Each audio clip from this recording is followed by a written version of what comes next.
Hello friends, welcome to twinkles kitchen. இன்றைக்கி இட்லி பொடி எப்படி பண்ணுறதுன்றதை பார்க்கலாம். இட்லி பொடி பண்ணுறதுக்கு தேவையான இன்க்ரீடியன்ட்ஸ் எல்லாம் எடுத்து வச்சுருக்கேன்.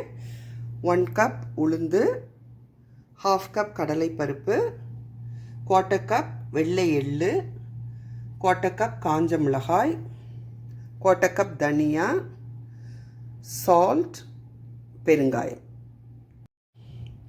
இப்போ இந்த இன்க்ரீடியன்ட்ஸ் எல்லாத்தையும் நம்ம கடாயில் போட்டு வறுத்து எடுக்க போகிறோம். காஞ்ச மிளகாய் மட்டும் நான் கொஞ்சம் நல்லெண்ணெய் ஊற்றி லைட்டாக வறுத்து எடுத்து வச்சிடுறேன். மற்ற இன்க்ரீடியன்ட்ஸ் எல்லாம் ட்ரை ரோஸ்ட் பண்ணிவிட்டு உங்களுக்கு காமிக்கிறேன். பாருங்கள், பேன் நல்லா சூடாயிடுச்சு. கொஞ்சமாக நல்லெண்ணெய் ஊற்றிக்கலாம்.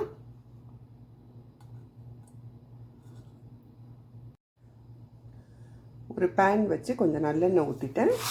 இந்த காஞ்ச மிளகாய் மட்டும் போட்டு நல்லா வறுத்து எடுத்துக்கலாம்.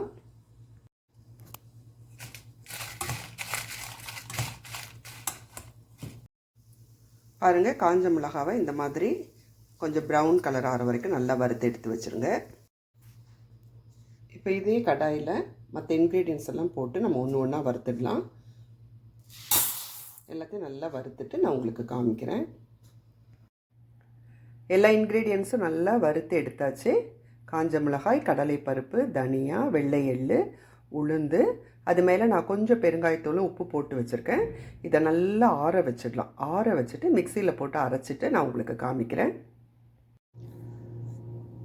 ஆறின இன்க்ரீடியன்ட்ஸ் எல்லாத்தையும் மிக்சியில் போட்டாச்சு. இப்போ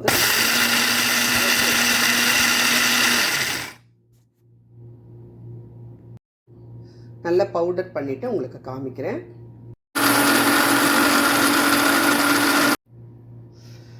நல்லா பவுடராக அரைச்சாச்சு. இப்போ நம்ம ஸ்டோர் பண்ணிடலாம். எல்லா இன்க்ரீடியன்ஸும் நல்லா ஃபைன் பவுடர் ஆக்கியாச்சு. இதை ஒரு பாட்டிலில் போட்டு ஸ்டோர் பண்ணி வச்சுக்கலாம். தோசையோ இட்லியோ பண்ணும் பொழுது இது ஒரு ஸ்பூன் எடுத்துகிட்டு கொஞ்சம் நெய்யோ அல்லது நல்லெண்ணெயோ ஊற்றி மிக்ஸ் பண்ணி சாப்பிட்டோம்னா ரொம்ப டேஸ்ட்டாக இருக்கும். கட்டாயம் செஞ்சு பாருங்கள். என்ஜாய் பண்ணுங்கள். தேங்க்யூ.